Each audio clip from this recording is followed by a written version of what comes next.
Hey, peace, everyone. Thanks for being here. One idea, lid.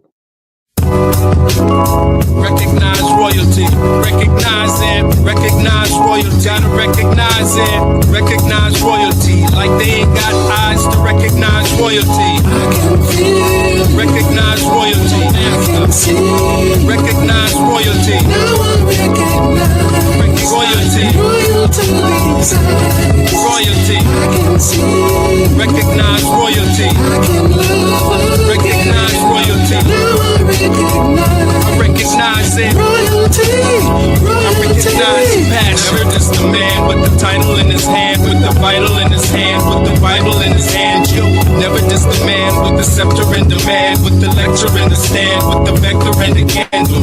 Can you understand the grand from the texture of the hand? Hard at work, are you hard at work? Working with the man, don't kiss the ring of royalty. Crown him king, just a thing, letting loyalty ring. Bring frankincense and myrrh and other things. It's gold already blings from the highest that prizes no sense. Recognize the king's overruling commandments with the Trinity and the power it brings. When you recognize royalty, I feel it. Yeah, I see it. I recognize now. Royalty. I see it. Now I'm in love now. I recognize your passion. Recognize royalty. Yeah, all right. Welcome to episode 3. We're back at it. We're hailing disco today. I'm sorry. Yesterday, the last episode was hailing disco. Today we are actually partying with the black spades. Today we're partying with the spades. Last show, when the reason we held disco is because we learned that disco is short for discotheque, which is a French word. Disco is actually a French word, and in the debate of who owns disco, at least, I think we're trying to make the argument that disco is white people stuff as well, and I think the fact that it's a French word, is strong evidence, and the fact that also discotheques started in France, if I'm not mistaken, or somewhere in Europe. And we said discotheques are, in my estimation, absolutely the foreshadowing of street parties. We said street parties are just the disco parties after they left the techs, the discotheques. Yeah. So there are strong arguments for us to say disco is white people stuff. It remained popular in Europe after it died down in the States. Another hint that it's their stuff, because they held on to it. We also learned from the last episode when we hailed disco. Part of the reason we hailed disco also was because we realized that it started out as an escape to the doom and gloom of what was going on in Europe at the time with a lot of with the Nazi stuff, and so it was seen as the dancing was seen as an escape to that. So we hailed disco, not the other guy. So today we want to talk about the street party culture that evolved from the discotheques, which we call hippity hop culture. It's only an evolution of the discotheques. I think we've learned that the gangs kind of took over the street parties by kind of closing down discotheques, if you will. Got the people outside. Gang activity, gang. They kind of terrorized discotheques. They literally did, and then after that they started having street parties. Isn't that something? that kind of is interesting. So we're gonna have a street party with the Black Spades today. We're gonna learn about the Black Spades, and how disco kind of went with hip hop. Disco went to the left, they went to the left to street party with the Spades. Did y'all get that bar? They went to the left to party with the Spades. They went to the left to party with, to the left, the left wing party. I think that's something that we're gonna learn about as well. Yeah, and that is another bar. I got bars. Disco Fever gave me sick hip hop bars, if you remember. So I got bars. Y'all can at least stay for the bars at least. But let's leave the bar and go to the party with the Spades. Look, I did it again. Leave the bar, go to the party with the Spades. Leave the bar, go to the party. That's another one. I'm too good. But seriously, let's see what we can learn from our good friend Wikipedia. You know what I mean?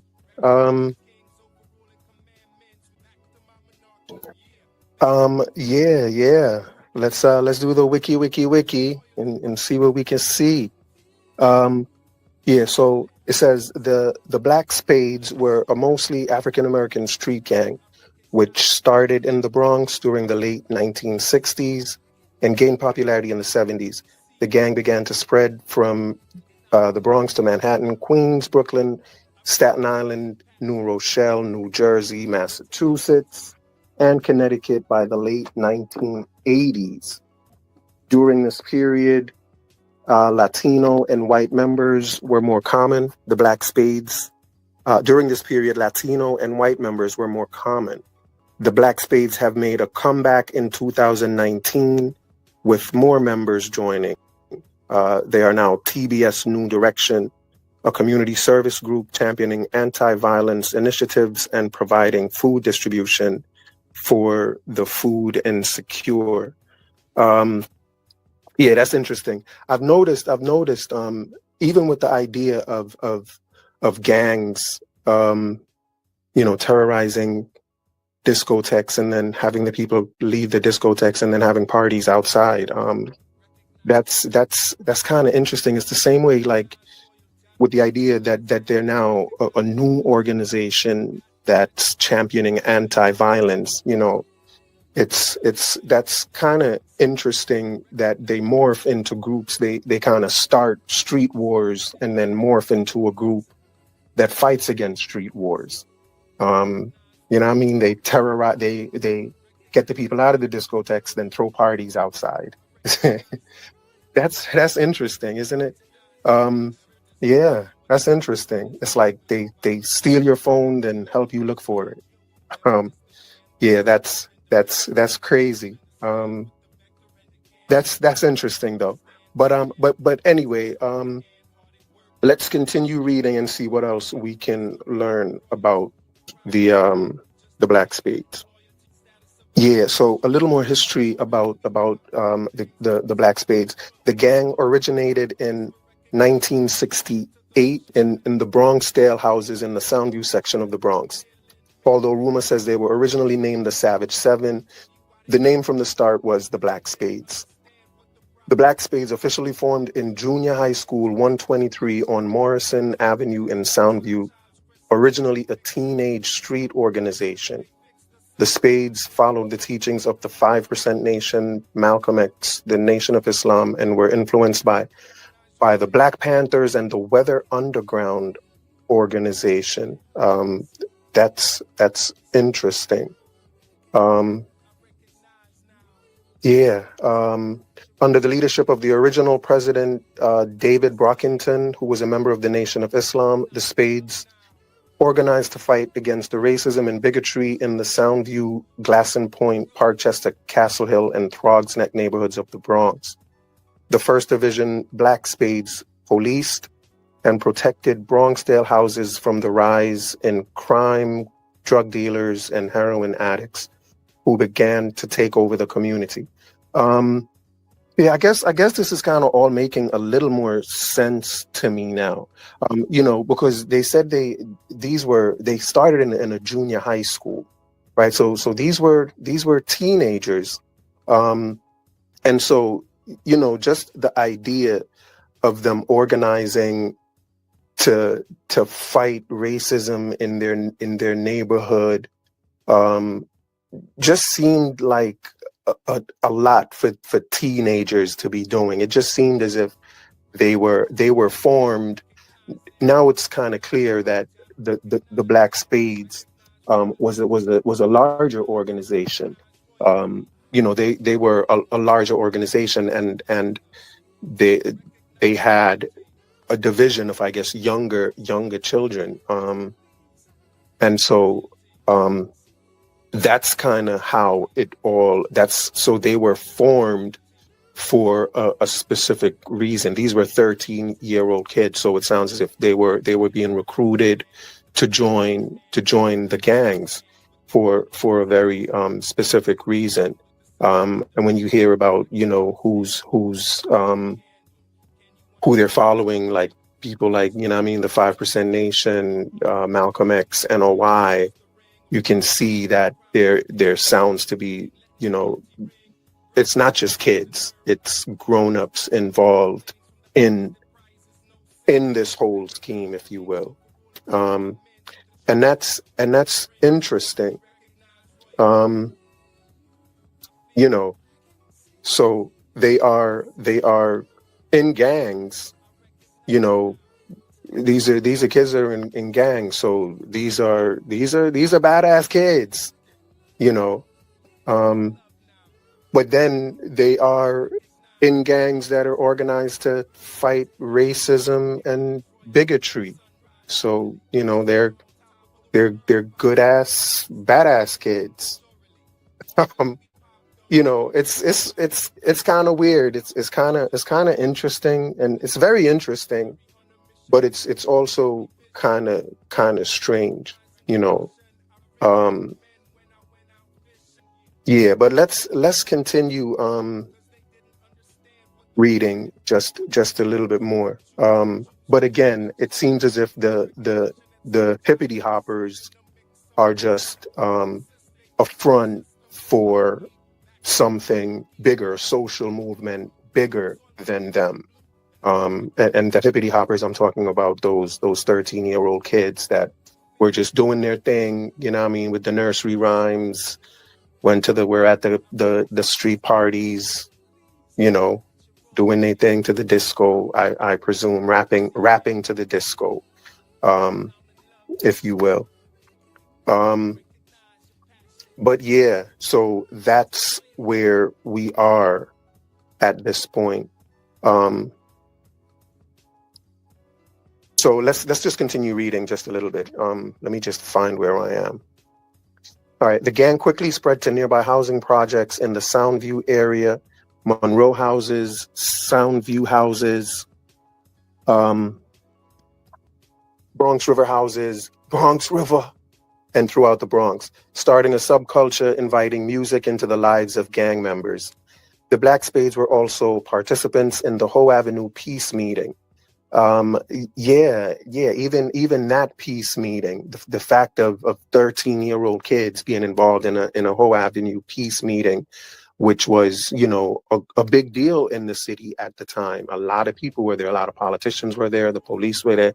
You know, that's a big deal. So now it kind of makes sense that they are just a division, and if not a division, kind of like just kind of a subgroup within a larger organization.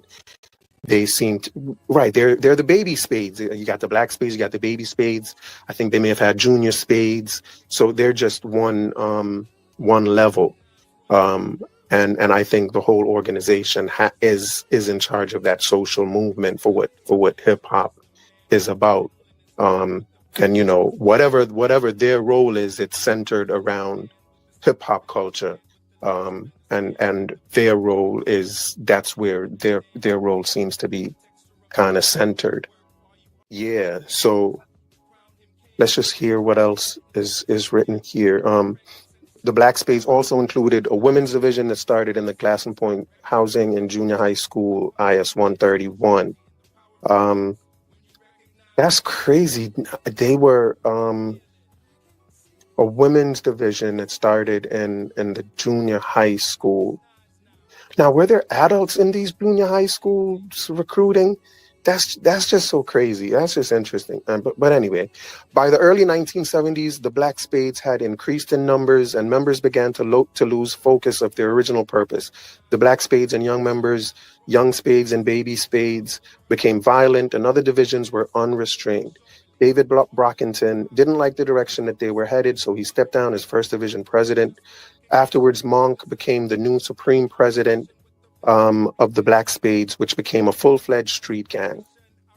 New York street gang activity peaked in 1973 and then began to decline.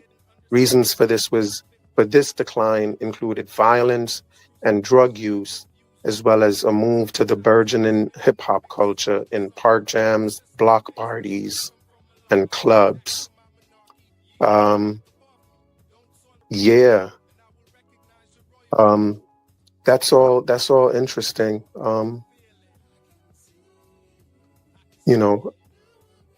But let's continue to read. I don't think we've read anything that's of interest at this point. But wait, maybe this will be. Afrika Bambaataa was a member in a Black Spade First Division First Chapter, then joined the Bronx River House's Black Spades 10th Division before becoming a famous hip-hop DJ. He went on to form the Universal Zulu Nation on November 12, 1973, with several members following him. I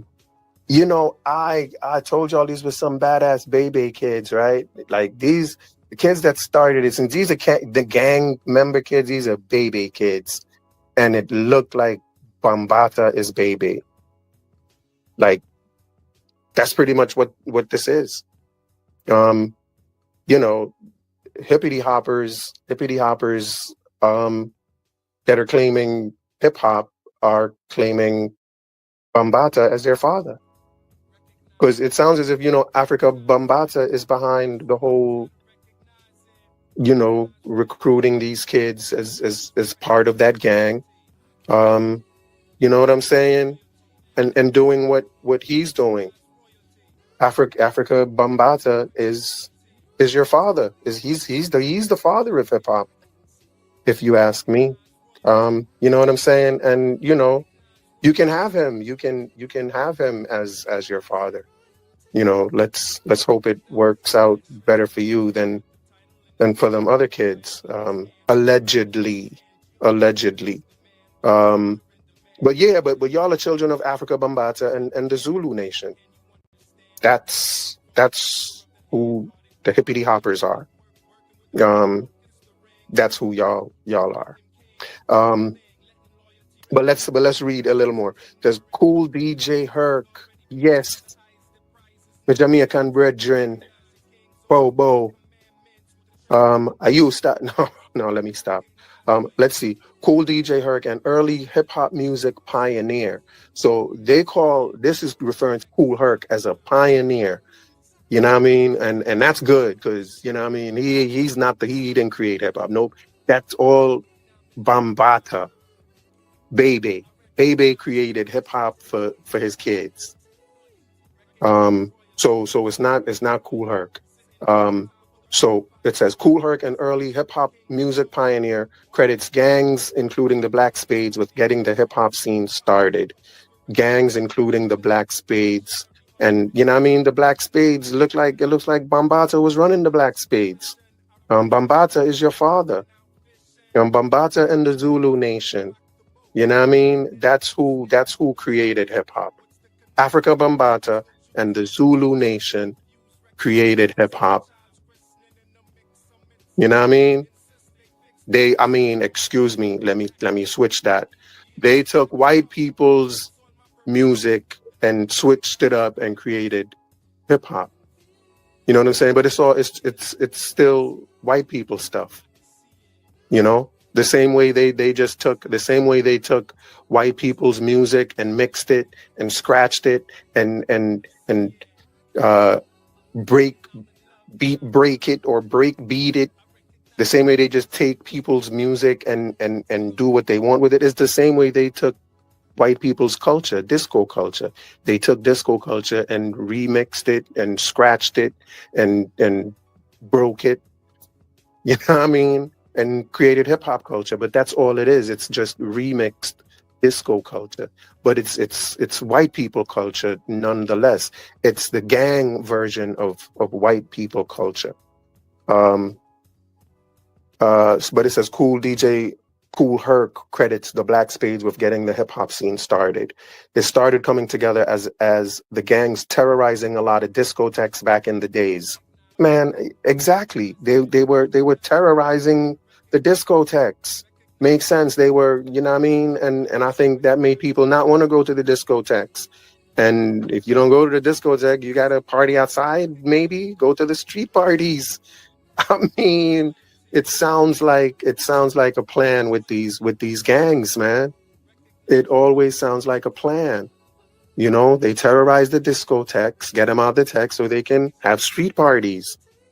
You know, and it's the same thing they do with even the street wars. They create street wars, and then after that they create anti-violence movements against street wars.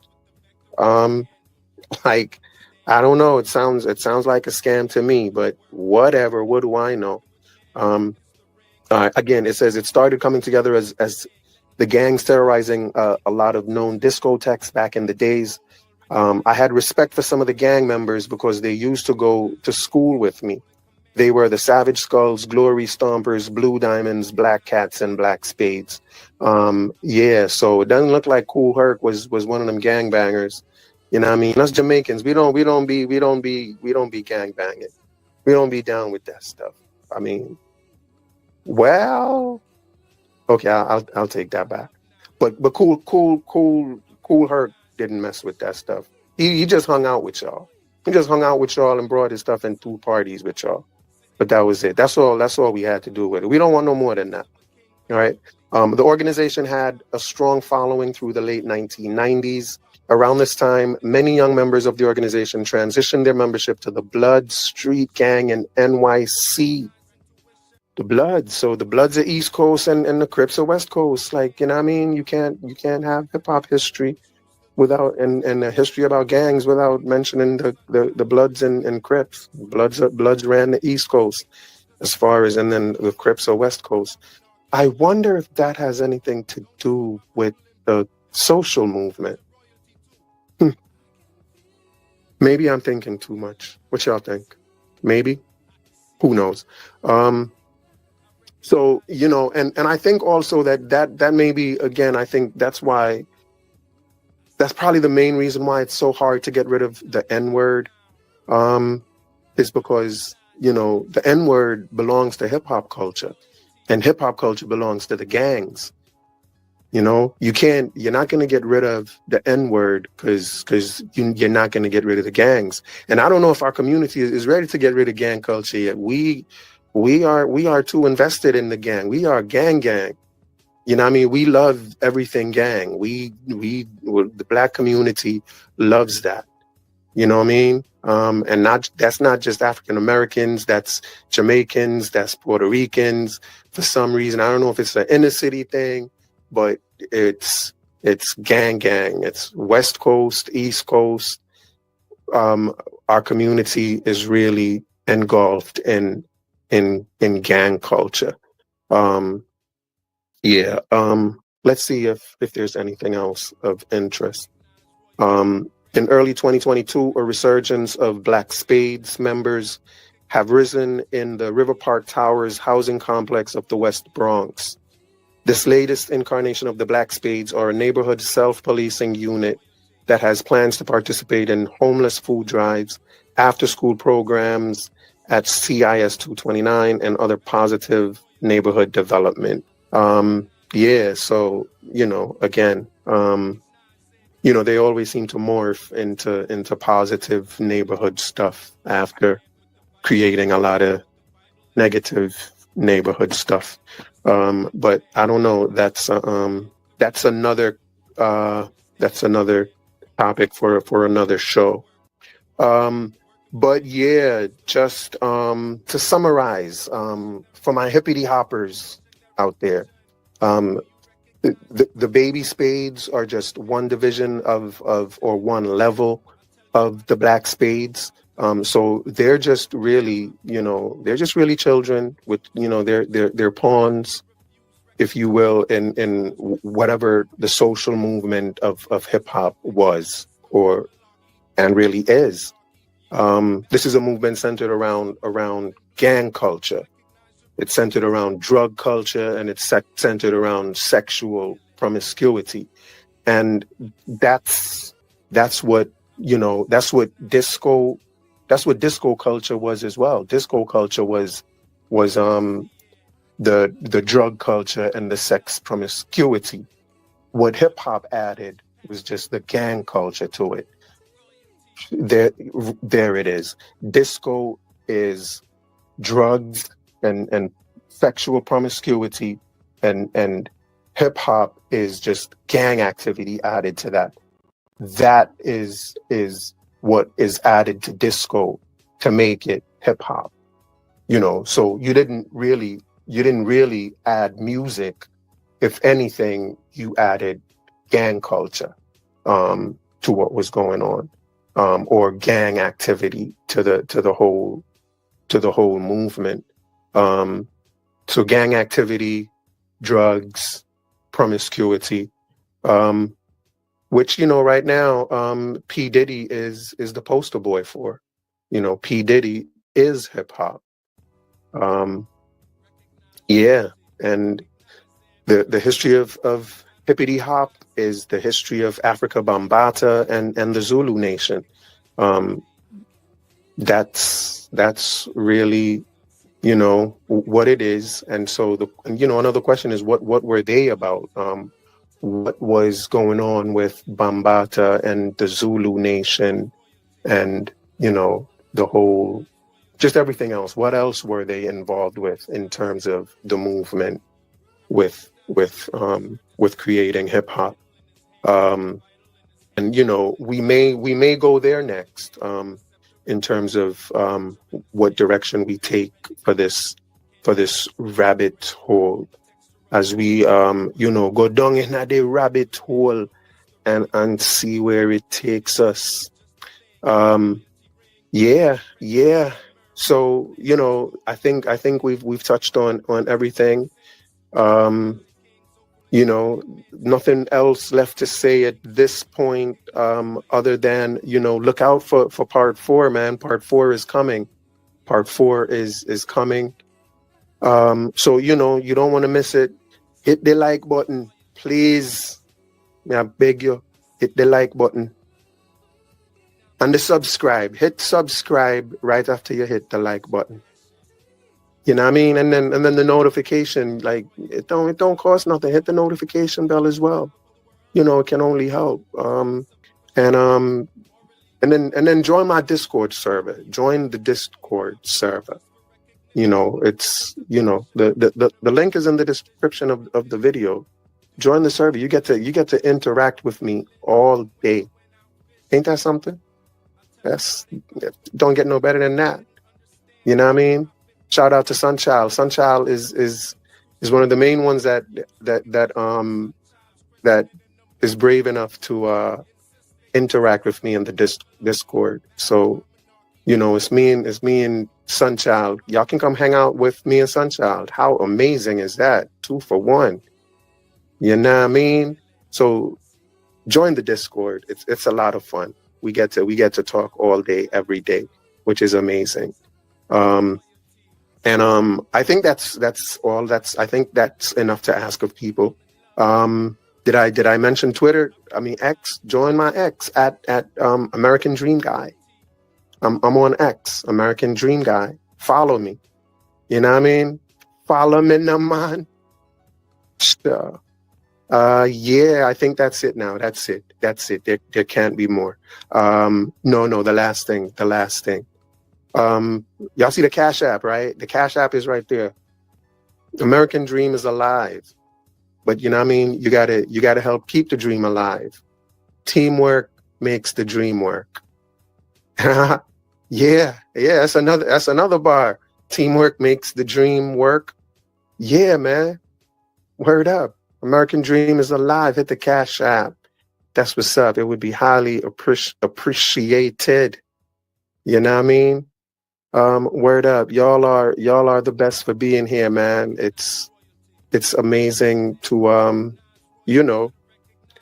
to be doing this. So once again, catch y'all on the next one. Until next time, peace out. Recognize royalty, recognize it, recognize royalty, gotta recognize it, recognize royalty, like they ain't got eyes to recognize royalty. I can feel, recognize royalty, I can see, recognize royalty, now I recognize royalty, royalty inside, royalty, I can see, recognize royalty, I can love, recognize royalty, now I recognize it. I recognize passion. Never just the man with the title in his hand, with the vital in his hand, with the Bible in his hand. You never just the man with the scepter in demand, with the lecture in the stand, with the vector and the candle. Can you understand the grand from the texture of the hand? Hard at work, are you hard at work, working with the man? Oh, it's the ring of royalty. Crown him king, just a thing, letting loyalty ring. Bring frankincense and myrrh and other things. It's gold already blings from the highest that prizes no sins. Recognize the king's overruling commandments with the Trinity and the power it brings. When you recognize royalty, I feel it. Yeah, I see it. I recognize now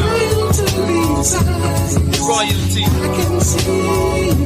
I see it. Now I'm in love now.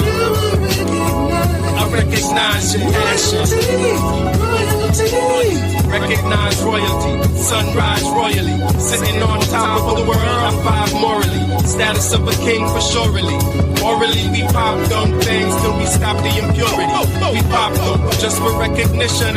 Listen to the missionary on a mission with the visionary vision. Do you recognize intuition? I'm reeling men when I went out fishing. I'll tell you why they rocked the boat. Cause they didn't understand what the prophet wrote. What's the conniption? Choose the Jews, crucifixion, and refuse recognition at son child's christening in the mix of some. Insist they fix the system from malarkey back to my monarchy. Yeah, back above me. Don't soil my purple and blue, and I will recognize your royalty too. I can feel you. I feel it. I can see you. I can see it. I recognize now your royalty. I see it. And I'm in love now. I recognize your passion. Royalty.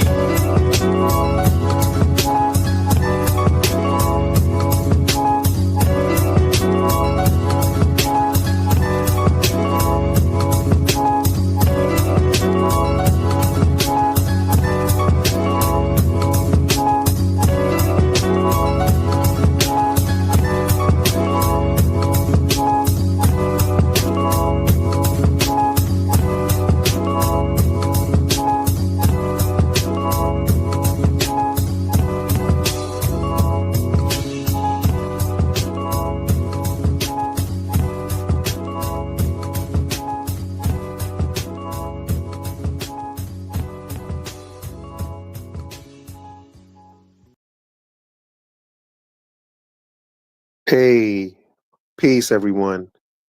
Thanks for being here. One idea, lid.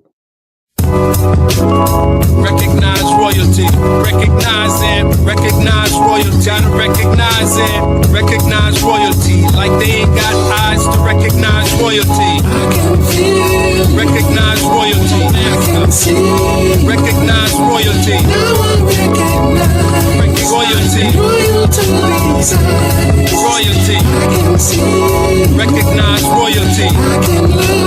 Recognize royalty. I recognize it. I recognize passion. Never just the man with the title in his hand, with the vital in his hand, with the Bible in his hand. You never just the man with the scepter and demand, with the lecture and the stand, with the vector and the candle.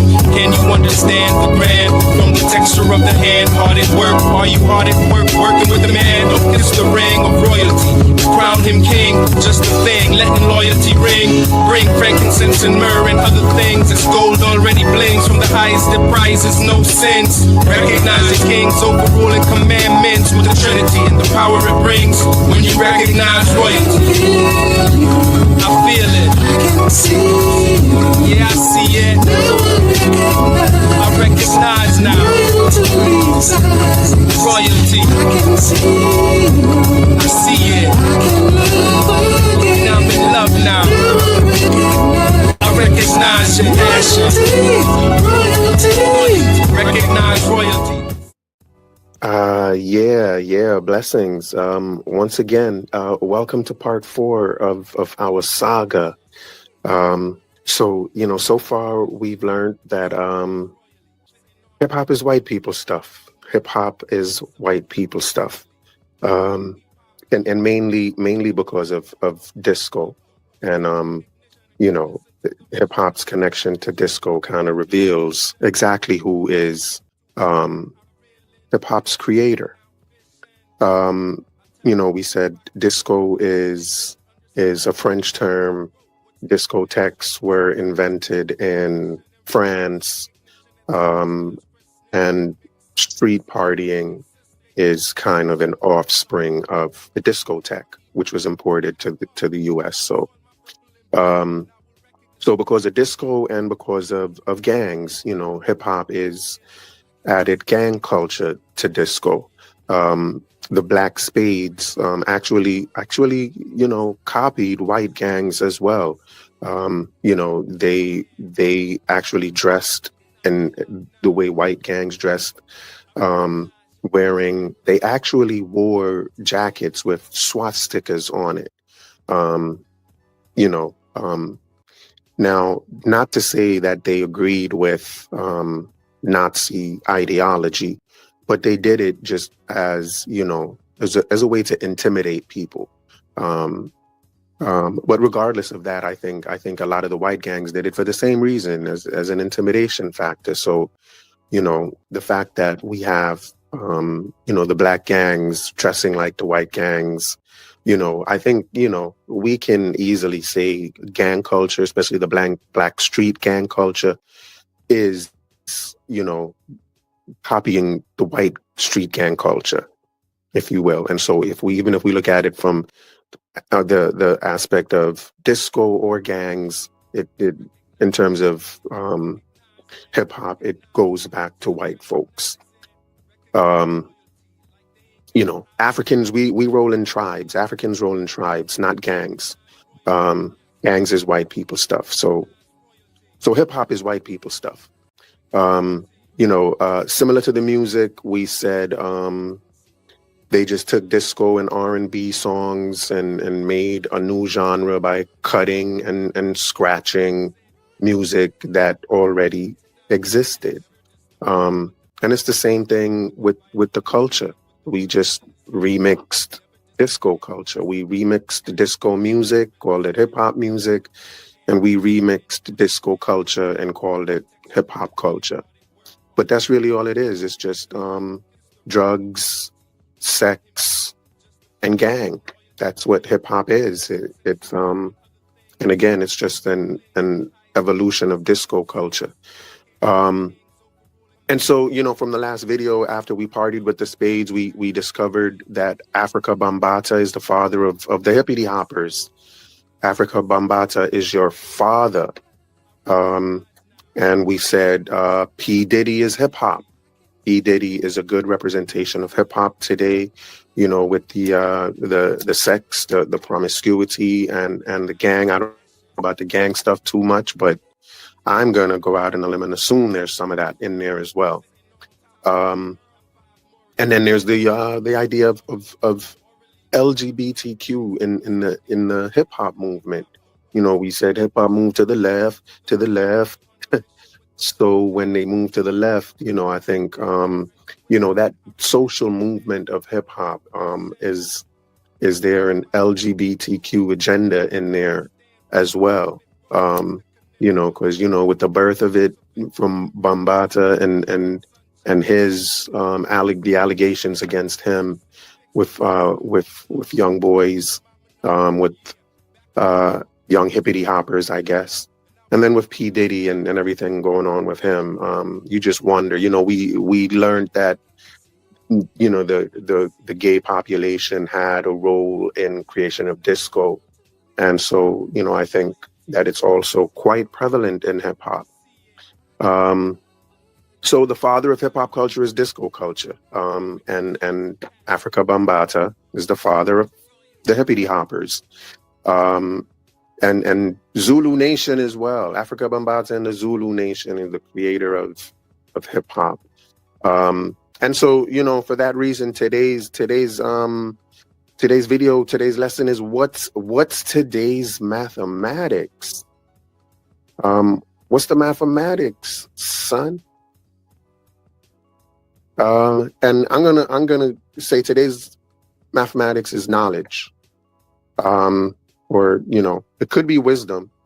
It may be understanding. I'm not quite fully sure. But I'm gonna say it's knowledge. Today's mathematics is knowledge, because the fifth element of hip hop is knowledge.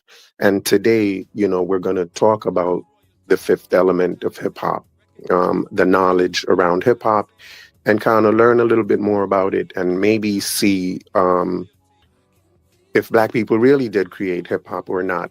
Maybe just in terms of the fifth element of knowledge. Let's see where that takes us. So that's our goal for today. Let's see how this goes. All right. So as usual, we're gonna wiki and see what we can see. We read about the black spades yesterday, and from that reading, we learned about the fact that the spades follow the teachings of the 5% Nation, Malcolm X, and the Nation of Islam. So today we're going to talk about those teachings and see exactly what the spades were being taught. Because as someone that grew up in the Bronx, the idea of the 5% knowledge, the God bodies, the nation of gods and earths, having ciphers, that idea of having ciphers, that's real to me, and that was a part of even my own experience at a point in my life. So this is all real stuff to me, and so let's just kind of dive into it and just say it's a real part of hip hop culture. This idea of the knowledge aspect of the culture is a real deep and even foundational part of the culture. So it should not be ignored. So let's go into, so the first ones we're going to talk about is the 5% Nation.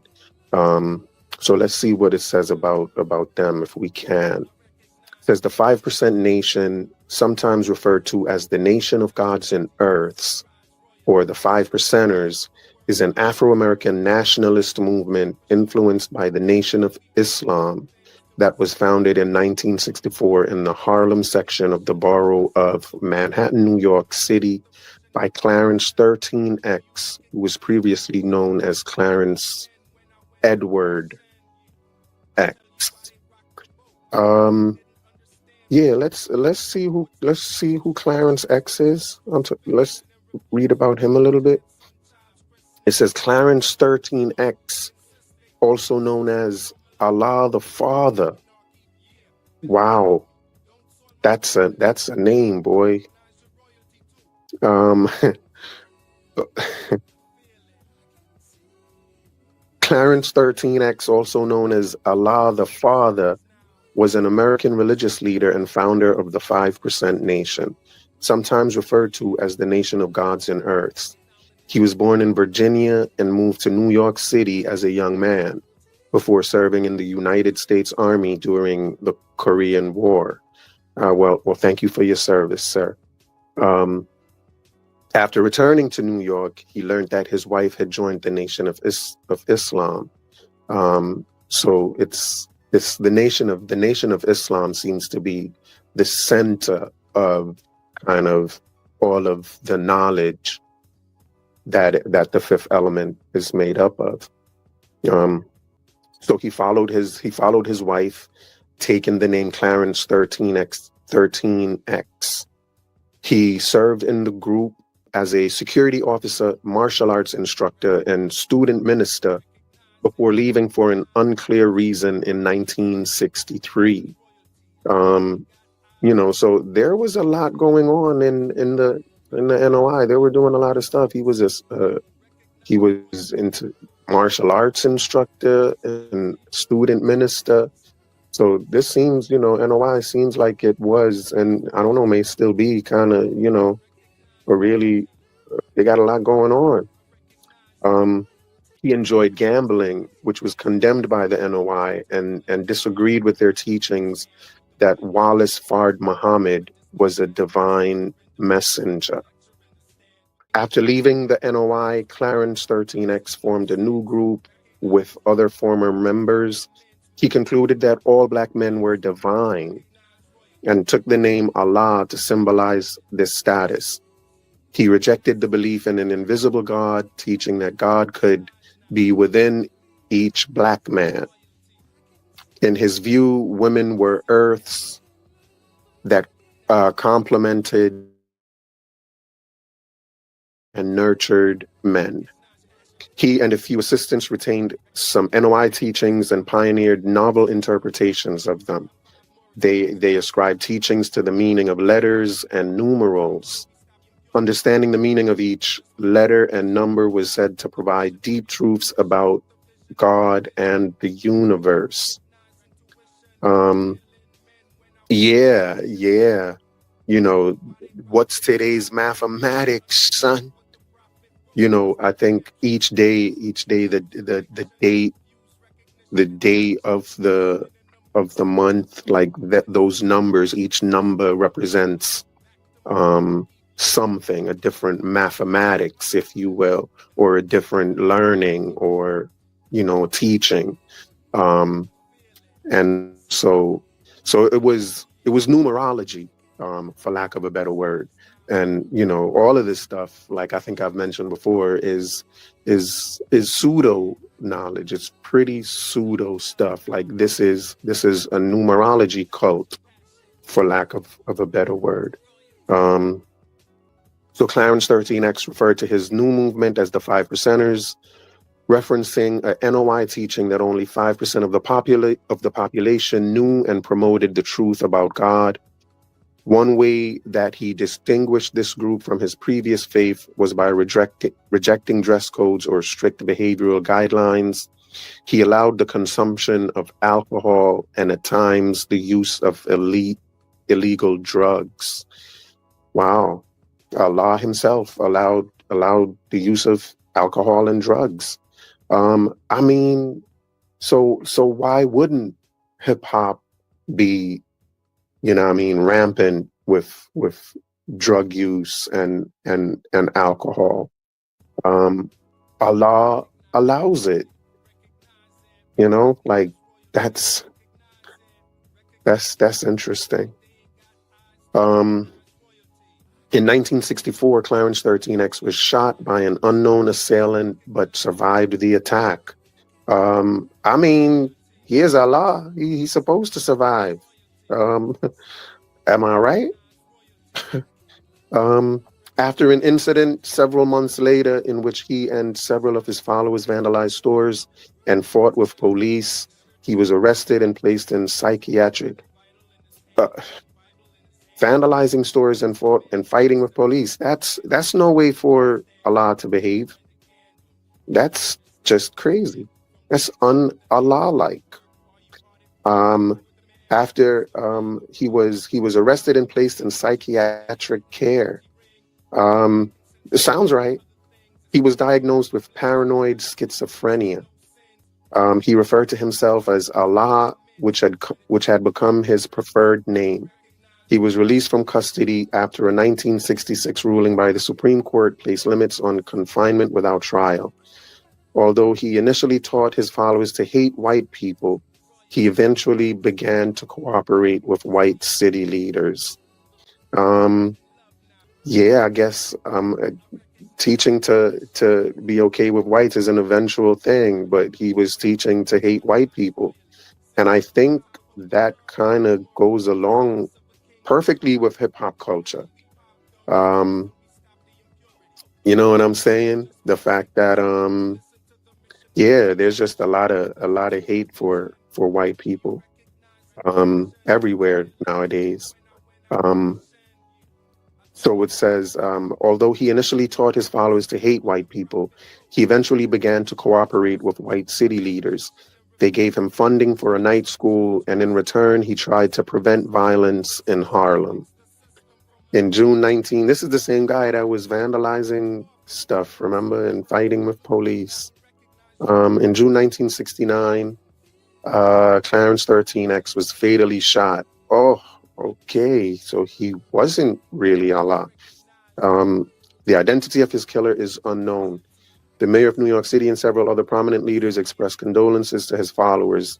Although the 5%ers faltered in the immediate aftermath of his death, the movement rebounded after new leadership emerged. The group took a new hierarchical approach to leadership, and no single leader replaced Clarence 13X.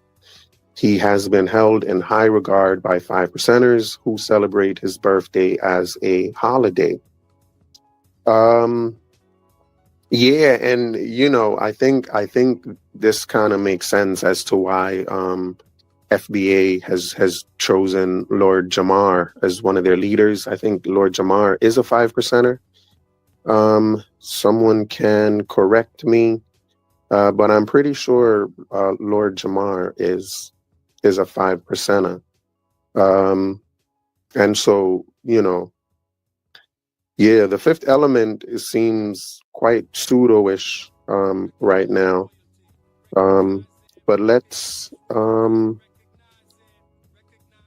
I think that's pretty much all I want to talk about with the 5%ers.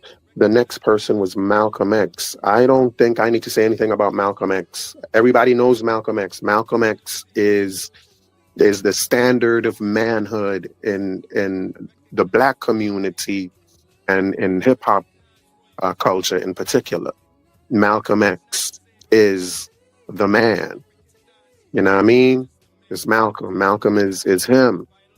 And so I don't know how much I'm going to read about Malcolm, but I am going to read a little bit for those who don't know.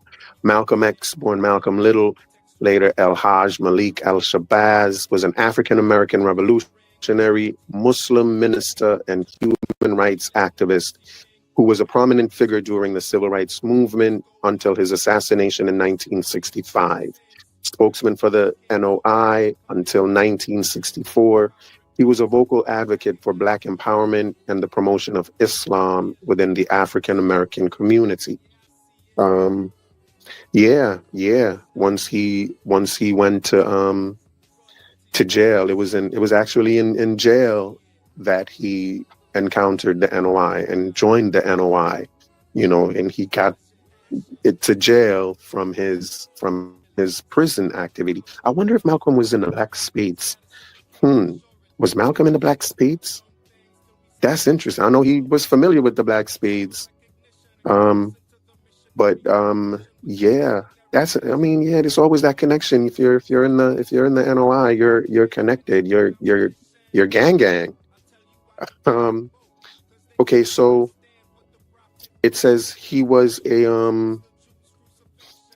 controversial figure accused of preaching violence Malcolm X is also a widely celebrated figure within African American and Muslim communities for his pursuit of racial justice. And it kind of goes into just the history of Malcolm, and I think we pretty much know about that. Malcolm, like the 5% Nation and like the Nation of Islam, he too was a separatist, and he wanted Black people to separate and have their own thing happening. He was against Martin Luther King and Martin Luther King's civil rights movement. And given the fact that Malcolm had some immigrant background, the fact that he was going against Martin Luther King kind of makes that kind of tether-like behavior, does it not? Yeah, I don't understand how FBA's standard is kind of relaying such tether-like behavior. But that's beyond the point. Yeah, I think that's all I'm going to read about Malcolm X.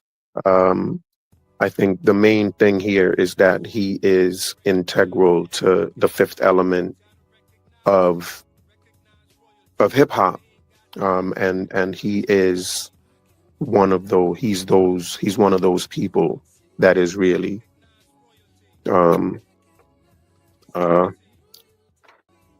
respected in the culture.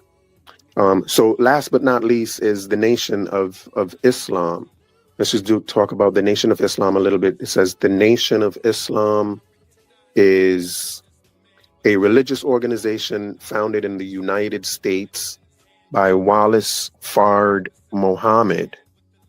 Yeah, by Wallace Fard Muhammad in 1930. Maybe we should look into Wallace Fard Muhammad, see what he was about a little bit. Wallace Fard Muhammad, among other names, was the founder of the Nation of Islam. It says he arrived in Detroit in 1930 with an ambiguous background and several aliases, and proselytized syncretic Islamic teachings to the city's Black population. His group taught followers to abandon old slave names in favor of new names that were bestowed on new members. Fard's movements similarly taught Black pride and Black exceptionalism, saying that the Black man is the original man, and teaching that the white race were devils created by eugenics. The group preached abstinence from drugs, alcohol, pork, and out-of-wedlock sex. Yeah, the Black man is the original man. I think that's also one of the teachings of the 5%ers. The Black man they are the gods of the universe. They actually created civilization, so I think here we can kind of see the beginnings perhaps of why Black Americans take credit for everything. You know what I mean? They are the ancient Egyptians. They are the Abos. They're the Moors, and why wouldn't they be? They created civilization. They're the mothers and fathers of civilization. So, it's not surprising that this is the heart of the knowledge of their learning. We was more than Kangs.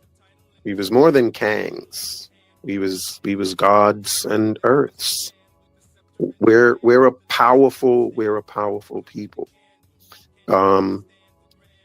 Yeah, but I digress again.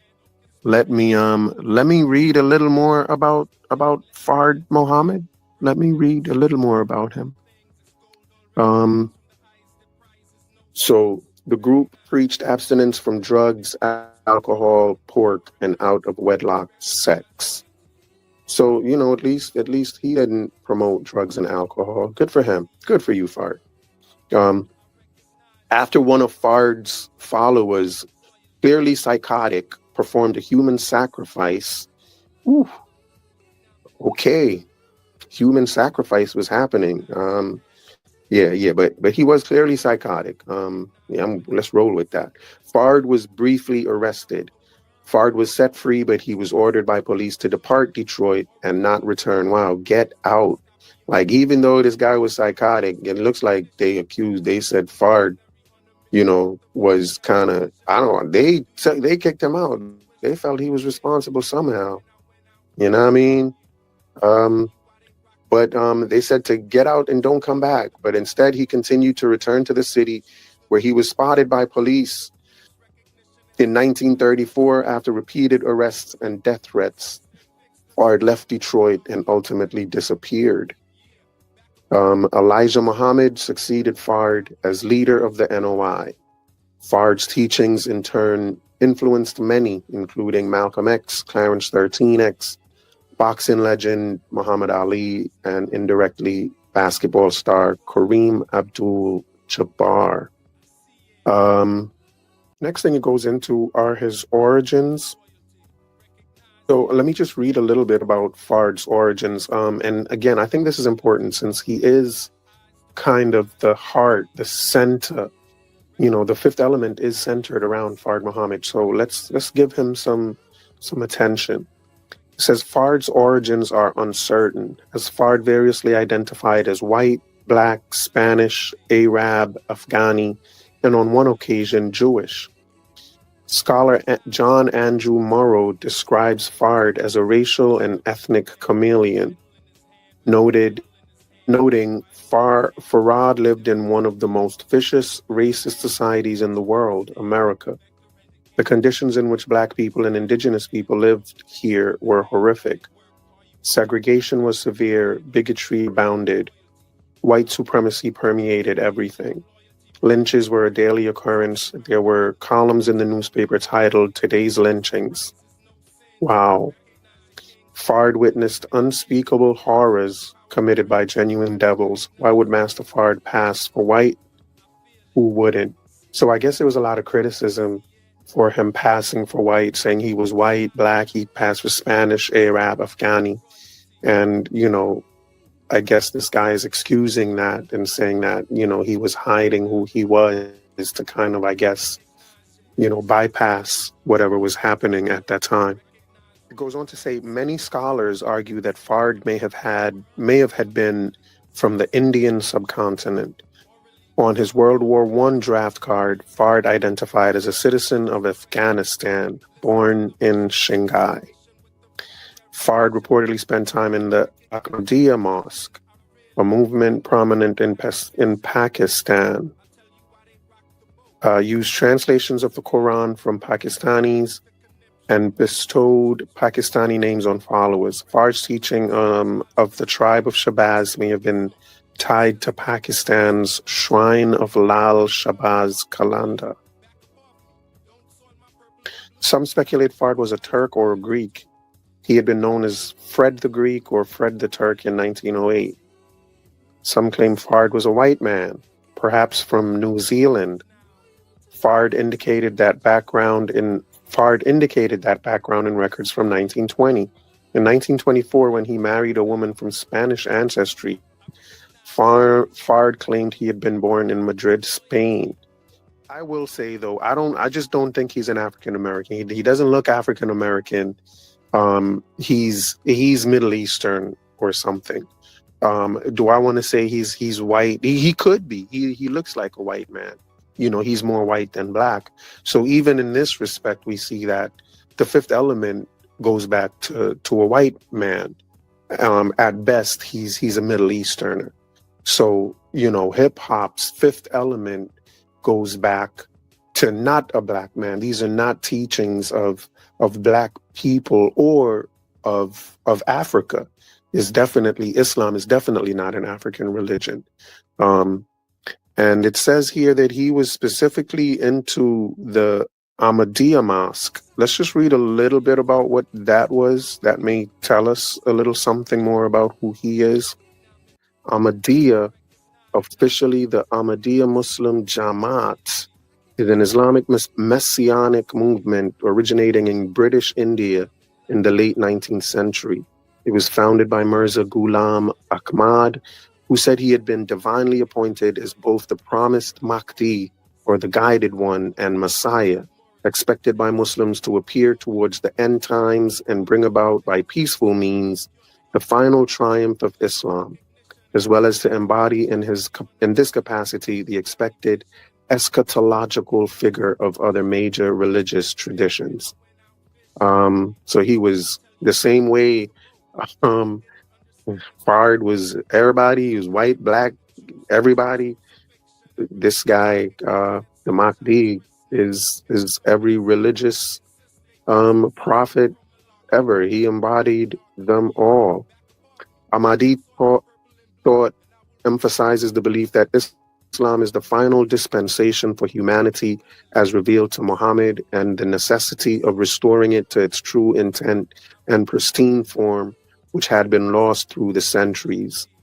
Its adherents consider Ahmad to have disappeared as the Mahdi, bearing the qualities of Jesus in accordance with their reading of spiritual prophecies, revitalize Islam and set in motion its moral system that would bring about lasting peace. They believe that upon divine guidance, he purged Islam of foreign accretions and belief and practice by championing what is, in their views, Islam's original precepts as practiced by Muhammad and the early Muslim communities. Ahmadis thus view themselves as leading propagation and renaissance of Islam. So yeah, I think it's fair to say that's who Fard Muhammad was. And what's even more fair to say is that he was not a black man, so. And the fact that the entire fifth element is tied around him, the whole fifth element of hip hop is tied around Wallace Fard Muhammad and his teachings, which is the teachings of Islam. It's the teachings of Islam is what the fifth element boils down to, from the 5% nations, to Malcolm, to NOI, it's all around Fard Muhammad. So, in that respect, it doesn't get more pseudo than that. It really does not get more pseudo than that. And it doesn't get more not black than that. The religion of Islam is not a black religion. It's not an African religion. It's an Arabic religion. If the fifth element itself, knowledge, is not from a black culture, how did y'all really create hip hop? So far, we don't really see much of what's coming from black culture, other than remixing and scratching. Because that's all the NOI is, remixing and scratching Islam. That's what 5% Nation is, remixing and scratching Islam. But you're not really creating anything new, But it's all Islam, and it's not African stuff. It's not black people's stuff. The hippity hoppers, they all should have stayed in junior high school, man. The hippity hoppers should have stayed in school rather than cutting school to go to the mosque. I mean, because it seems like that's what was happening. That seems like what was going on. And they left beautiful teachers in junior high school. They left their good teachers in high school, Miss Campbell and Mr. Chickowitz, all to go hang out with some pseudos and learn pseudo knowledge, you know? And I think that this is where the disrespect for traditional learning, or what we consider right learning, you know, learning, reading, writing, arithmetic, learning the sciences, that type of stuff, learning about physics and chemistry and civics, you know, civics, like stuff like that, learning to be good citizens. That's not what is promoted in hip hop culture. Hip hop culture is an anti-American culture. Like, it doesn't value what America values. Hip hop culture is an anti-American culture. From the gangs, from drugs, all of that is the sexual promiscuity. All of those things are anti-American values, you know, and they're being pushed on by a foreign religion into Black neighborhoods and kind of, you know, spoiling the brains and minds of the youth. Yeah, so it looks like the creators of hip hop are European, meaning, you know what I mean, the disco culture. And the teachers of hip hop are Arabic, the Islam stuff. You know, that's all. That's what we've learned before, so far. Who your creators are and who your teachers are. Disco culture, white people culture, and Islamic culture, Arabic people culture. But it's not Black so far. I don't see where it's Black so far. So what's today's mathematics, Shun? I'm not sure if I had it right, but I do know that the math teachers ain't Black. So neither is the fifth element. You're Shun. I may not know what the mathematics is, but I know that the math teachers y'all had, Rod in them, they ain't Black. So again, neither is your fifth element. So what did Black Americans create? You know, it's crazy that, you know, white people, this is the last thing I want to say. You know, the N-word is the most widely used word in hip hop culture, and in American culture as a result of that. You know, but it's a hip hop word. You know, only people in the hip hop culture uses that word like that. You got to be hip hop for that. And white people created hip hop, but they can't use that word. Ain't that something? They created hip hop and they can't use the most widely used word in hip hop. That ain't right, man. They should be able to. No. I mean, if Fat Joe can use it, come on. They created hip hop. No. Okay. I digress. We'll do another show with that stuff. But next show we're gonna do another show soon. You know, we've spoken about you know, the teachers of hip hop and the creators of hip hop. We're gonna go back to, you know, the creators and see who else was involved with creating hip hop. You know, and see where that takes us down this pesky rabbit hole. Yeah, man. So that's about it for today. Please, you know, please hit the like button. You know you like what you heard. Hit the like button and hit subscribe. You know, you get and the notifications. You get notified for when I go live. You get notified when when the new video is being premiered. You wanna watch it with me live.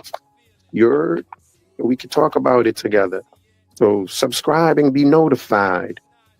And join the Discord. Join the server, man. We out here. You know. We can kick it. We can kick it in the server. Join me on X. I'm the American Dream Guy. All right, at American Dream Guy on X. We're there. Me and Elon hanging out. And then the Cash App, man. You know what I mean? American Dream is alive. The Cash App, it works. And teamwork makes the dream work. You heard? All right, folks. Once again, thank y'all for coming through. It's a blessing. And we'll get it on the next one. All right, peoples. Be good. So in my purple and blue, and I will recognize your royalty too. Recognize royalty. Recognize it. Recognize royalty. Gotta recognize it. Recognize royalty. Like they ain't got eyes to recognize royalty. I can feel. Recognize royalty. I can see. Recognize royalty. Now I recognize royalty. Royalty. I can see. Recognize royalty. I can love. Recognize royalty. Now I recognize it. I recognize passion. Never just a man with the title in his hand, with the vital in his hand, with the Bible in his hand. Never just a man with the scepter in demand, with the lecture in the stand, with the vector and the candle. Can you understand the grand? From the texture of the hand, hard at work. Are you hard at work, working with the man? Don't kiss the ring of royalty. Crown him king, just a thing, letting loyalty ring. Bring frankincense and myrrh and other things. It's gold already blings from the highest that prizes no sins. Recognize the kings overruling commandments with the Trinity and the power it brings. When you recognize royalty, I feel it. I can see. Yeah, I see it. I recognize now. Royalty. I can see. I see it. I'm in love now. I recognize your passion. Recognize royalty. Sunrise royally. Sitting on top of the world. I'm five morally. Status of a king for surely. Morally, we popped on things till we stop the impurity. We popped them just for recognition. Listen to the missionary on a mission with the visionary vision. Do you recognize intuition? I reel in men when I went out fishing. I'll tell you why they rocked the boat. Cause they didn't understand what the prophet wrote. What's the conniption? Choose the Jews' crucifixion and refuse recognition at son child's christening. In the mix, I'm in some. Insist they fix the system from malarkey back to my monarchy. Yeah, back off me. Don't soil my purple and blue, and I will recognize your royalty too. I can feel you. I feel it. I can see. I can see it. I recognize now. It's your royalty. I see it. And I'm in love now. I recognize your passion. Royalty.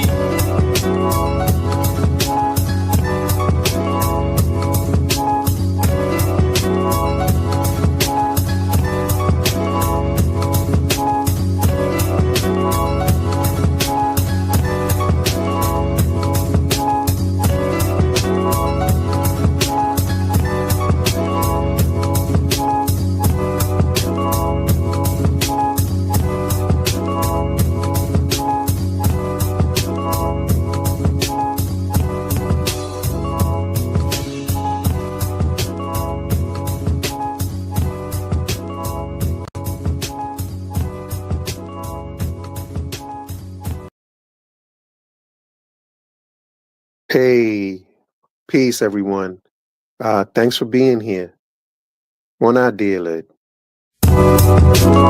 Recognize royalty. Recognize it. Recognize royalty. Gotta recognize it. Recognize royalty. Like they ain't got eyes to recognize royalty. I can feel. Recognize royalty. I can see. Recognize royalty. Now I recognize royalty.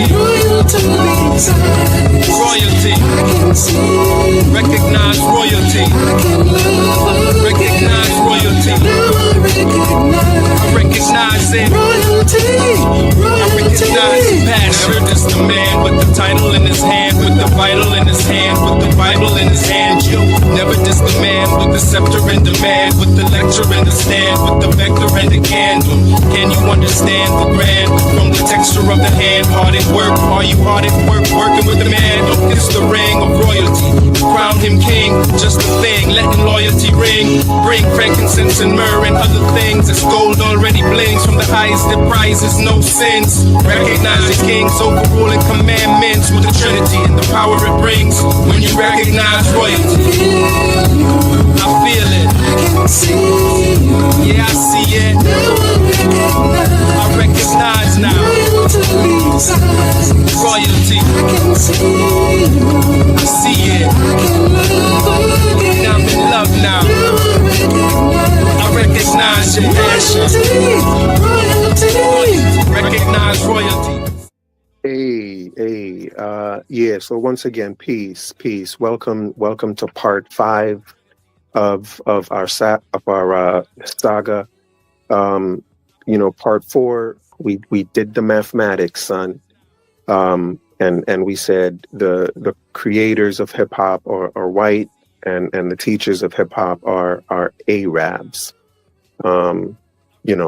So that's kind of where we are in our quest to find out who is the creator of hip hop.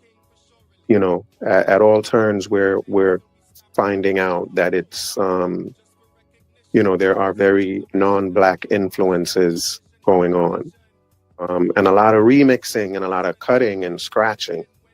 The music, hip hop music is cutting and scratching of music that already existed. It's just cutting and scratching disco music, and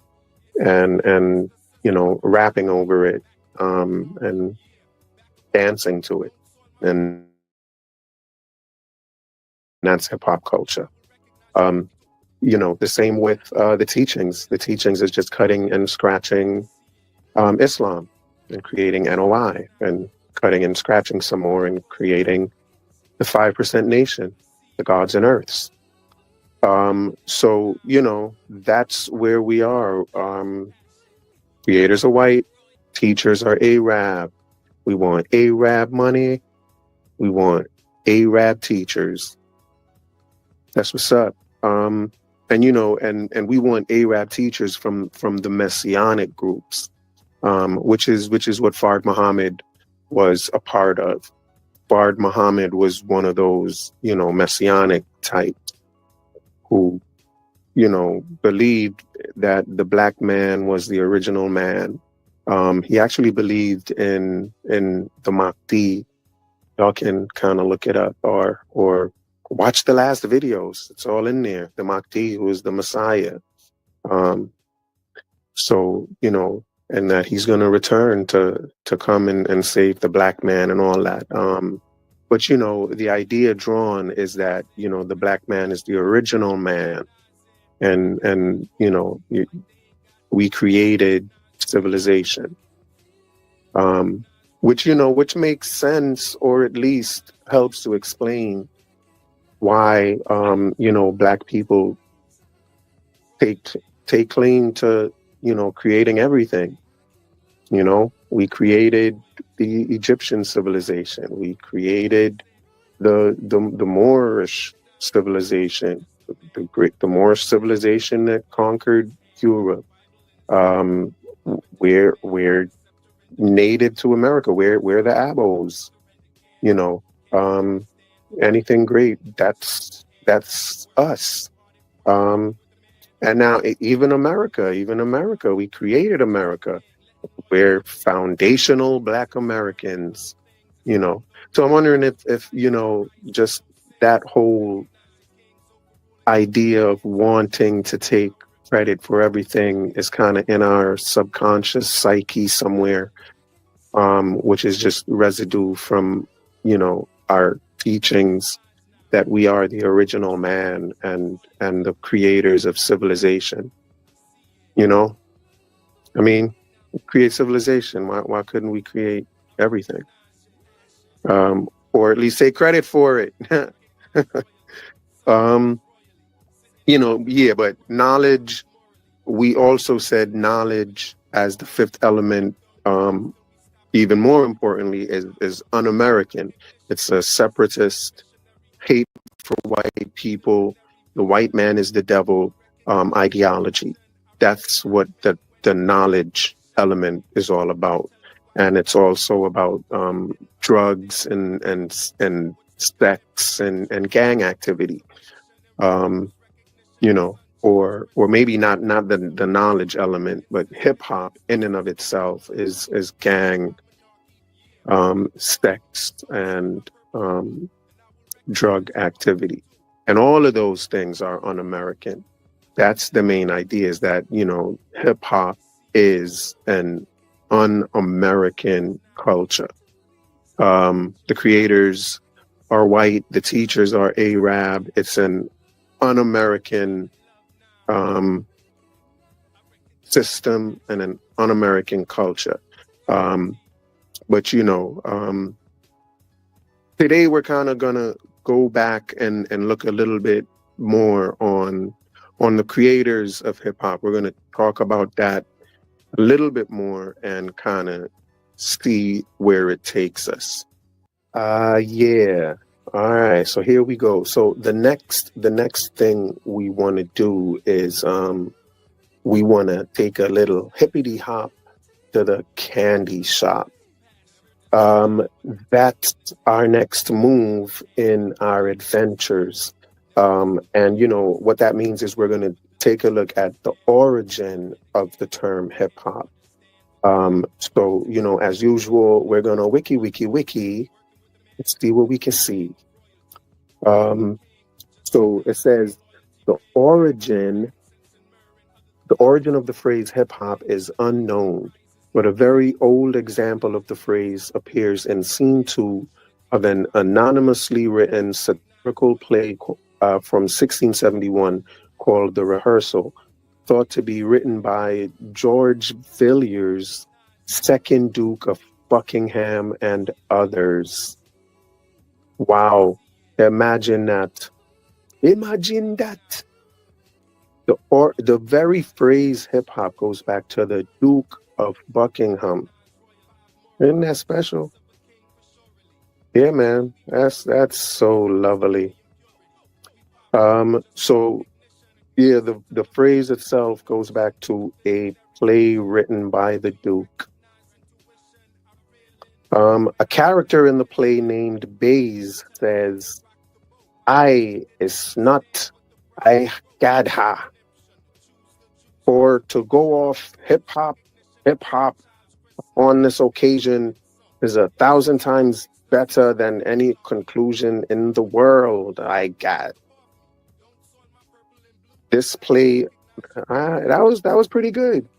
I give myself kind of like a 8.72 out of like a 8.76.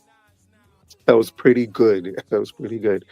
This play and 2 other later sources are mentioned as an entry, hip hop, in a multi-volume dictionary from 1901 called A New English Dictionary on Historical Principles. This is in that plays from 1671. From 1671, from the Buckingham Palace. And it was written, it's written in an entry in 1901. And the definition is hip hop, or a reduplication of hop with alternation of lighter and heavier vowel, like drip drop, tip top, with hopping movement with successive hops. A similar phrase, hippity hop of unknown origin, goes at least back to the 1800s and appears in a poem, Spring Weather, written by Elizabeth Cummings, published in an 1882 children's magazine called Wide Awake. Look at that, hippity hoppers. Y'all go all the way back. back. That's 19th century. That's 17th century. Wow. Y'all been hippity hopping for a long time. That's, yeah. Um, but yeah, a similar phrase, hippity hop, of unknown origin, goes back to the 1800s and appears in a poem, Spring Weather, written by Elizabeth Cummings, published in an 1882 children's magazine called Wide Awake. The illustrated poem begins, hippity hop to the candy shop, four little men in a row. And the phrase appears a few more times. Hippity hop to the candy shop, four little men in a row. The hopping depicted in the illustration seems to cross over later to describing dances such as the Lindy hop. So hippity hop, the hopping depicted in the illustration, hippity hop is now describes dances such as the Lindy hop. Oh no, it's just the hop part that describes dances. The hop is the dancing. The hop is the dancing. OMG. And what's the hip? Let's see. So the hopping depicted in the illustration seems to cross over later to describing dances such as the Lindy hop, or that happened later. Yeah, okay, which began in Harlem in the late 1920s. Later dance parties in the 1970s with DJs predated rap music, but rap music would evolve out of them. Later dance parties in the 1970s with DJs predated rap music, but rap music would evolve out of them. That's that disco we was talking about. In an article in Medium, Jeff Chang writes, Father Amde Hamilton of the influential rap precursors, the Watts Prophets, told me that when he was growing up along Central Avenue in 1950s Los Angeles, the older folks used to call teen house parties them old hippity hops. them old hippity hops is what the old folks would call the disco parties.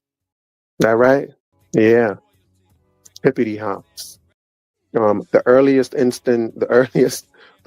known instance of hip hop as a compound phrase in a song lyric is in a song about dancing by the doo-wop group. Is a song about dancing by the doo-wop group, the Dovels, in 1963 called "You Can't Sit Down." The lyric is, "You gotta slop, bop, flip flop, hip hop, never stop." Keith. Bars. Keith Cowboy, rapper with Grandmaster Flash and the Furious Five, who is sometimes credited with the term as it relates to hip hop as we know it today, although it was not documented. Who? Keith Cowboy? Keith Cowboy is credited with what? No, it's not no Keith Cowboy. It's this lady up here. It's the hippity hop lady. Hippity hop to the candy shop, four little men in a row. Those bars already. Like, and that's it. That's what is that? 1671? No, that's 1890 something, 1870. And we want to talk about who? What's his name? Grandmaster Flash? No. Keith Cowboy? No. I mean, I'm going to say no to that, buddy. I think it's before your time. You know, the whole hippity hop thing with the, disco, that's just natural. That just seems more logical. But anyway, let's read. It says, Lovebug Starsky, Keith Cowboy, and DJ Hollywood used the term when the music was still known as disco rap. Yeah, they were using the term when it was known as disco rap because there was some old folks calling it hippity hop. Hello. It is believed by some that Cowboy created the term while teasing a friend who had just joined the U.S. Army by singing the words hip hop in a way that mimicked the rhythmic cadence of soldiers marching. Psh, no, I like the other one, but I like the hippity hop story. Um, Cowboy later worked hip hop into a part of his stage performance, saying something along the lines of what was adopted by other artists such as the Sugar Hill Gang in 1979 in one of the earliest rap records, Rapper's Delight.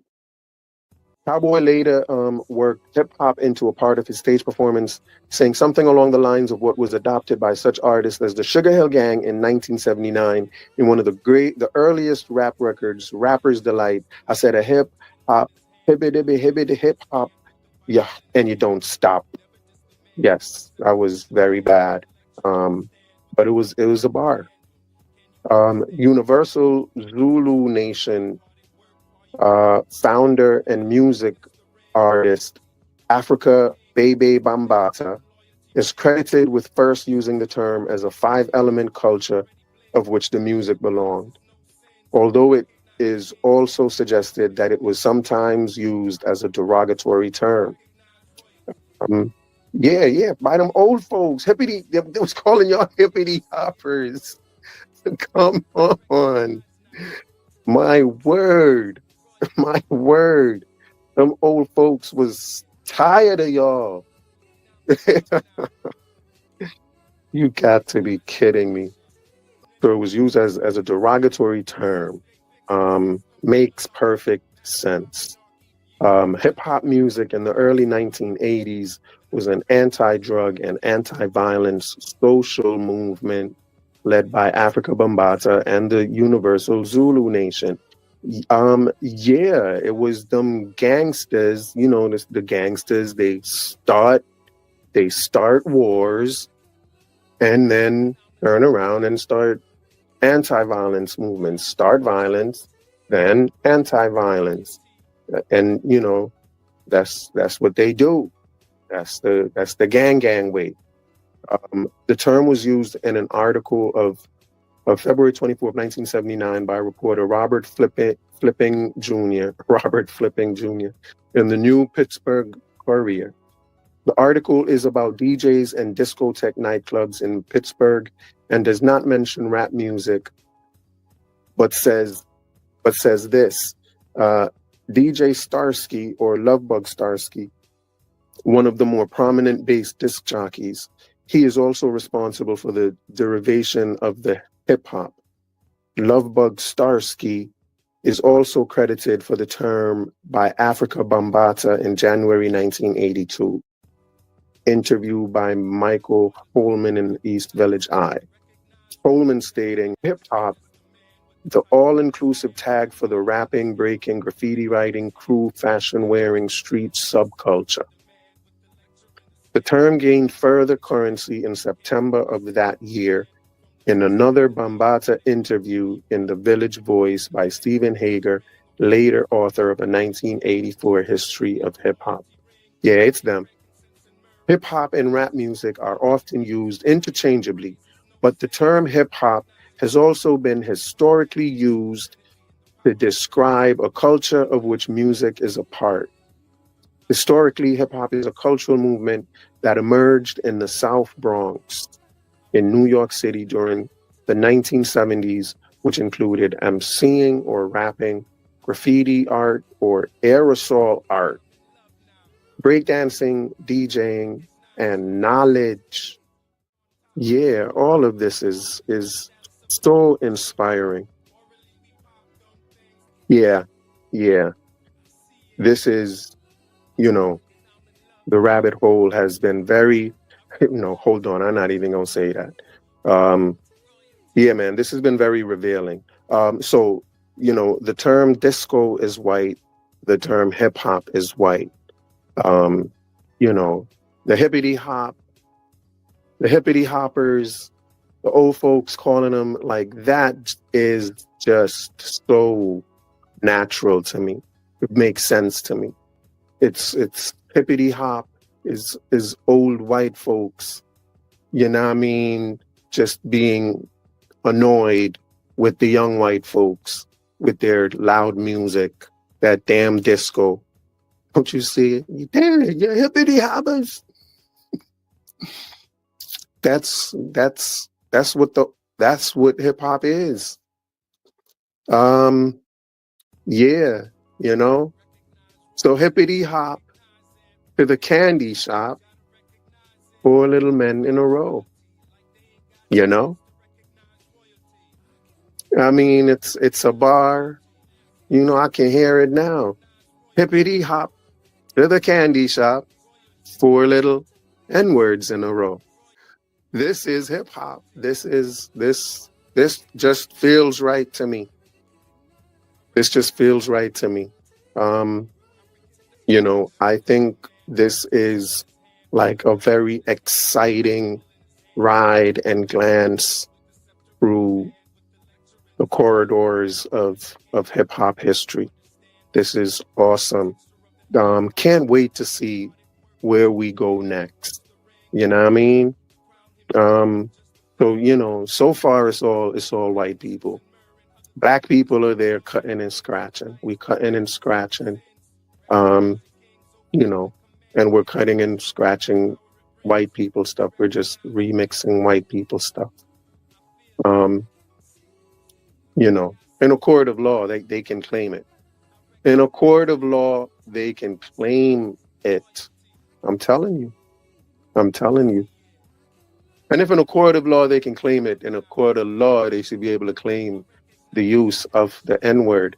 I'm kidding. Or am I?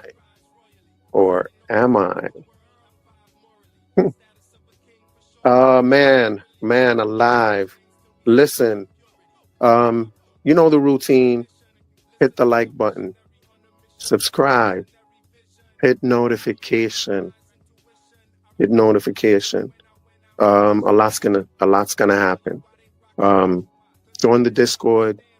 American Dream is alive. You know, I'm on X. American Dream Guy. And you know, Cash App. Teamwork makes the dream work. So, you know, if you want the dream to work, it takes teamwork. Hit the Cash App. American Dream is alive. That's the hashtag. American Dream is alive. Let's do this. Peace and blessings. We out. See y'all on the next one. Recognize royalty. Recognize royalty. Gotta recognize it. Recognize royalty. Like they ain't got eyes to recognize royalty. I can feel. Recognize royalty. I can see. Recognize royalty. Now I recognize royalty. Royalty. I can see. Recognize royalty. I can love. Recognize royalty. Now I recognize it. I recognize passion. Never just a man with the title in his hand, with the vital in his hand, with the Bible in his hand. Never just a man with the scepter in demand, with the lecture in the stand, with the vector and the candle. Can you understand the grand from the texture of the hand? Hard at work, are you hard at work working with the man? It's the ring of royalty. Crown him king, just a thing, letting loyalty ring. Bring frankincense and myrrh and other things. It's gold already blings from the eyes that prizes no sins. Recognize the king's overruling commandments with the Trinity and the power it brings. When you recognize royalty, I feel it. Yeah, I see it. I recognize now. Royalty. I see it. Now I'm in love now. I recognize your passion. recognize royalty. Sunrise royally, sitting on top of the world, I'm five morally. Status of a king for surely. Morally, we pop dumb things till we stop the impurity. We pop them just for recognition. Listen to the missionary on a mission with the visionary vision. Do you recognize intuition? I reel in men when I went out fishing. I tell you why they rocked the boat, cause they didn't understand what the prophet wrote. What's the conniption? Choose the Jews' crucifixion and refuse recognition at son child's christening in the mix of some. Insist they fix the system from malarkey back to my monarchy. Yeah, back above me. Don't soil my purple and blue, and I will recognize your royalty too. I can feel you. I feel it. I can see you. I can see it. Now I recognize now. Royal to these eyes. Your royalty. I can see you. I see it. I can love again. And I'm in love now. Now I recognize your passion. Royalty. Royalty.